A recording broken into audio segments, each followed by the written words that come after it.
Willkommen, bienvenue, welcome one and all to another live stream with Vicky Poole. This is the Vicky Poole Show.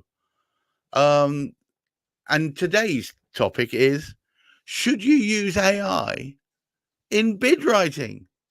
Now, I've got some strong views about AI. I don't think it shouldn't exist. I think it's here. We have to make do. But the point is, when you get to the point where AI is producing the content and then AI is responding to it, which as a LinkedIn person, I've noticed is happening more and more often, you start asking yourself, where's the authenticity? Now, in bid writing, that's different. I would have thought AI will understand all the structures and therefore can help you fill in. But you may be of a contrary view to that, Vicky. Well, when it comes to using AI, it responds with what it believes the answer is right, rather than what information is true. So are you saying that AI might tell porcupines? It might do, yeah. So by all means, use AI to produce the outline of a response. Right. And it's things like a typical question that you might use AI for is write a project opening brief for this project, and then you can attach a file or you can reference a document or insert some information. Apply agile project management methodology.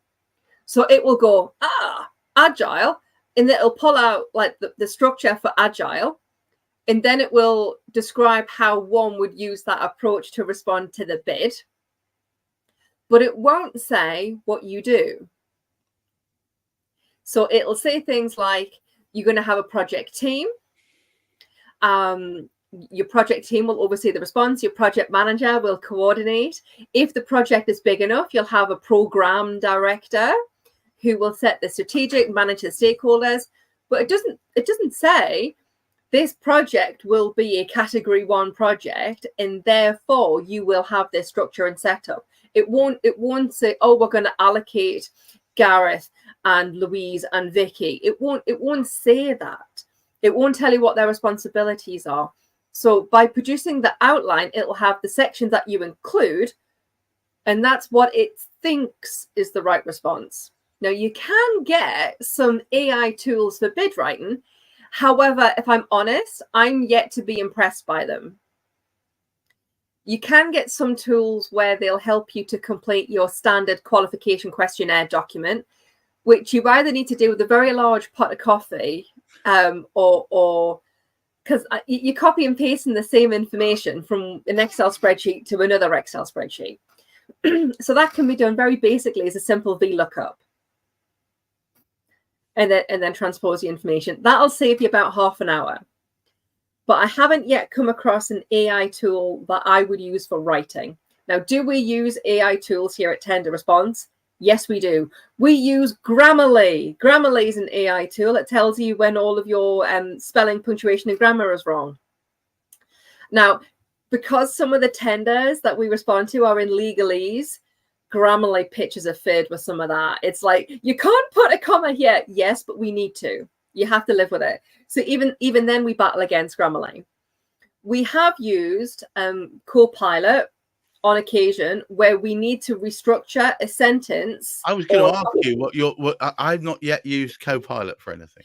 I quite rate it. So we're a Microsoft house here, and we've got a lot of Microsoft tools and widgets and gadgets. I know this. We never use Copilot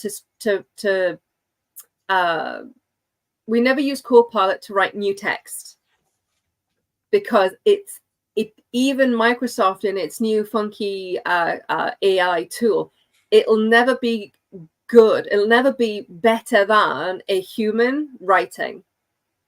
But isn't it a reskinned of Open AI? Isn't it there? You know what? It probably could be. There's lots of different flavors out there. And they say that if you train an AI system enough, then it will give you the answer that you're looking for. So here, we write bids and bid responses. So if I'm writing a bid response for many purple hats, and And even on Copilot, if it can't find the information within the Many Purple Hats folder, it will go outside that folder because it can look at all of the documents that tender response has access to. So it could find documentation for any of my other clients and use that in the production of a response for you, which is one of the reasons why Copilot will never, ever, ever be used as a predominant tool within our organization. We write everything afresh. We do, however, use it to, when we're writing a 2,500 word response and we finish at 3,000 words and we get it down to 2,015 words, we are going to use AI to help remove the last 15 words because we've used all of the other tricks we can. Right. That's just rephrasing what's already there. So what you're saying is you'll use it as a summarizing tool and a way of organization of information that you've already got. But for generating something brand new, this is where I find it can come a cropper. I asked it to talk about my business and come up with a basic summary, having looked at my LinkedIn profile and various, and it came up and it was right bang on the money. And at the other end, it said, my expertise in hats is unparalleled. Now, yeah, which is fine. I mean, I am mentioned as the fact that I collect hats, but it's not a business relevant comment, yet it was folding it into the hole. You've got to be very careful with how information is portrayed. I mean, technically it was all true, but it was just all, as Andre Previn once said, yes, all the right notes, but in all the wrong order. Yes. So AI is a very good summary tool. Yeah. Which actually, so we use AI and we use Copilot to help clients prepare for presentations. So they'll be given a brief from the client and say, can you do this as a presentation? Right. And then, of course, we need to pull the information out of the tender pack to help the client prepare. So what we do is we reference the tender, the response, and we say, look at this file only. And then we say, this is the presentation brief, produce an outline with the information. And then it says, you need 12 slides. This is what goes on these slides. And we send that over to the clients and they go, thanks for that. You've even got all the information from the response and it's hyperlinked. So they find that very, very helpful. But we don't use it particularly for writing. I use Fathom like it's going out of fashion. I love Fathom because it produces a video with contents with it that covers a meeting you've had, so that when people say a month later, we never agreed to this, you can say, well, actually, and you can actually show the very second where they agreed to it. That's only happened to me once, but it saved my bacon. I think that's that sort of thing where it's taking existing information and just detailing it in such a way that you can point out the veracity of something. But something new, worries me. Yeah, so AI is very, very clever. The other way that you could use AI, and on our list of things to talk about at a future point, really, is looking at, should you respond to, because when you're writing a bid response, you're typically rushing. So most people only ever look at the questions that are going to be evaluated because those are ones that need to be done. If you don't do those ones, your bid goes in the bin. Whereas there are other questions that you could respond to that are not marked. Right. And can you somehow use AI to make responding to those easier? Yes. Now, typically, one of the biggest sections that goes unmarked is a management summary. Right. Because you can attach an optional management summary. Nothing. So if something is optional, it's not marked, or it's not mandatory. So if you have like a management summary or an opening statement that's not marked and you're given like a one-pager, this is a brilliant opportunity for you to outline and shape your response. Which, if you think about it, if it gives you the capability to become more, what do you call it?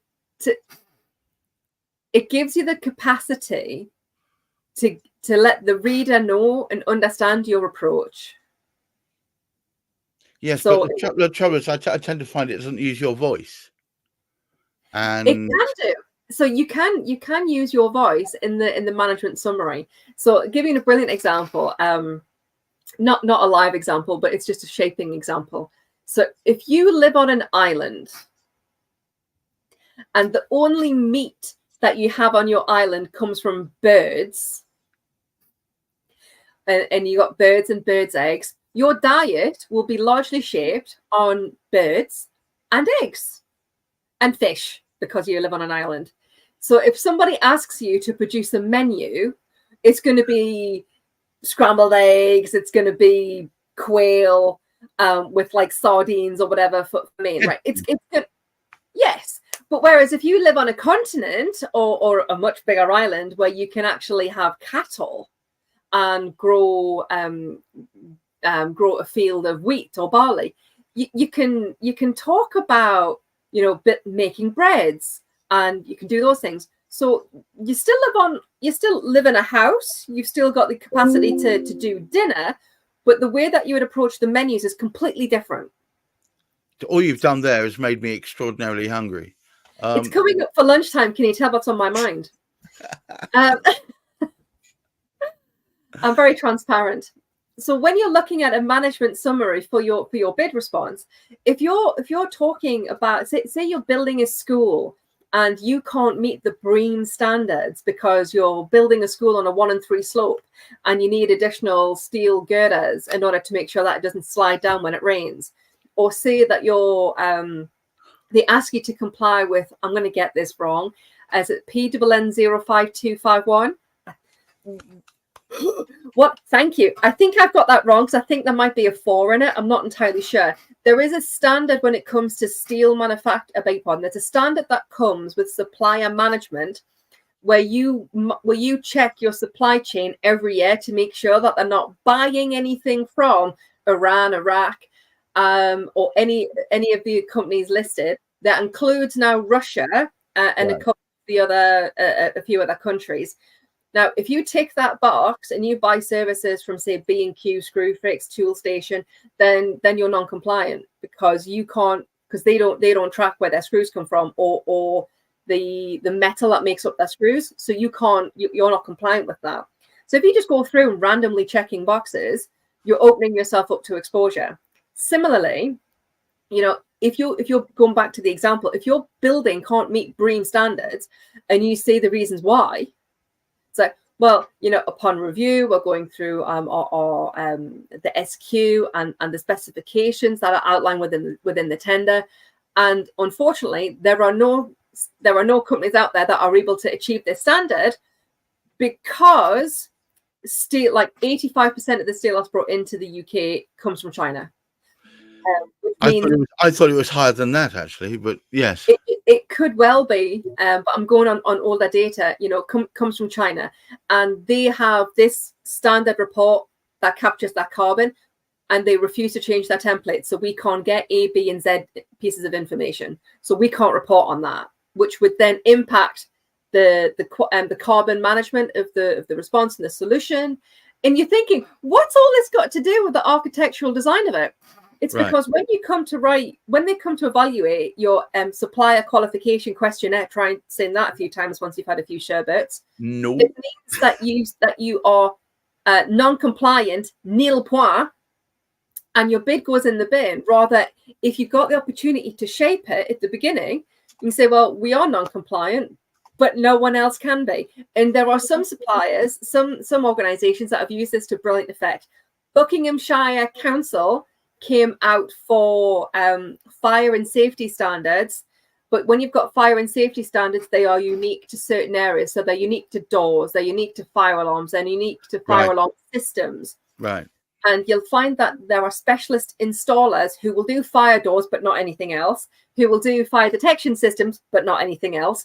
And you might get some that overlap, like a fire management system with the water in the jets and the fire alarm system, and they do the fire.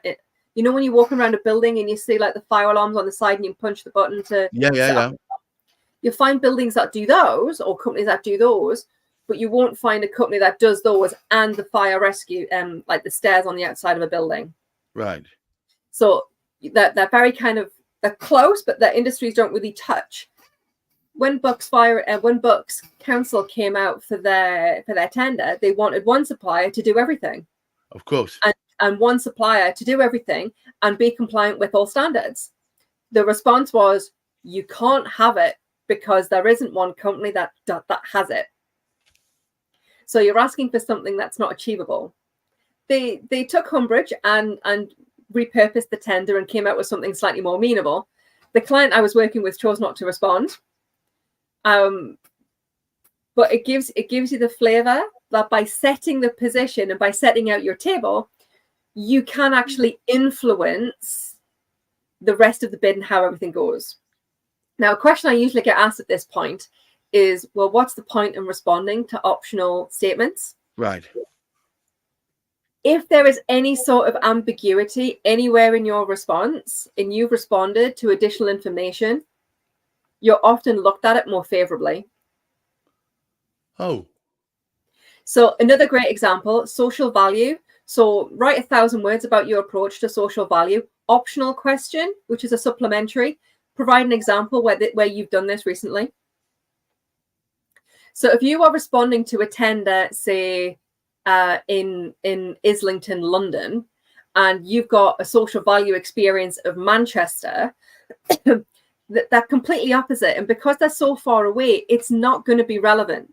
So London, Islington wouldn't look at your experience in Manchester and go, that's a brilliant example. It's really close. We can see the value, tick, tick, tick. They're going to look at it and say, well, they've done this in Manchester. Okay, great. You know, we'll review that in the optional section where you get to pop in your example that you've done for Manchester. But you could spend your 1,000 words responding to your social value as, this is what we do. This is our approach. And optional question, here's an example of how we've benefited the community. And then it's say, oh, wow, look, they've understood that Manchester, very similar to us, is a city council. And they have this type of demographic in issues. And this is how they've helped. Oh, that's really good. So I can see now why they've responded to before question in the way that they have. You might not necessarily pick up any more marks, but if it's very close between you and another supplier, you're likely to take the edge. Unless, of course, you're working with a council who is very conscious of any sort of adverse reaction from the Procurement Act 2023. When it's enacted, it's coming out in February, or anyone who's very litigious when it comes to following procurement rules. All right. Well, those people who lead procurements are very few and far between. They're more likely to kind of err on the side of understanding and looking for information on part, and will often ask for clarification rather than just blankly say no. I'm really conscious now that I can talk about this topic until the cows come home. Well, it's a good thing, isn't it? It just demonstrates how much you've thrown yourself into it. I mean, I remember I was there when you first started it up, and it was, you were feeling away, and now you're pretty much living it. So, this is a good thing. It's more indication of your passion for the topic.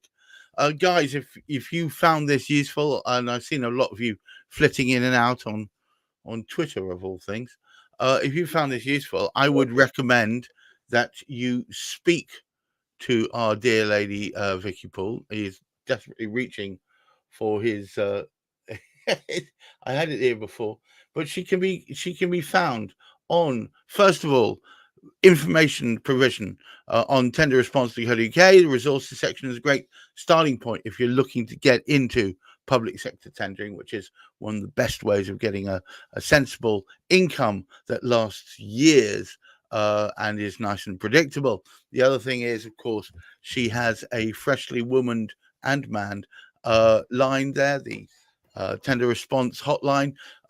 Call that through or send a WhatsApp and ask further questions. She always provides useful information for free to get you going and potentially even ward you off. But I suspect she'll find out information about stuff that you've never come across before. But to everybody else who's watching, thank you very much for taking the time out of your busy day.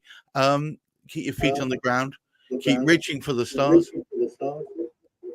And I look forward to speaking to you again soon. And look after that mental health. You missed off the mental health bit, Gareth. Yeah, because I can hear this echoing. Oh, bizarre. Yes, suddenly you've got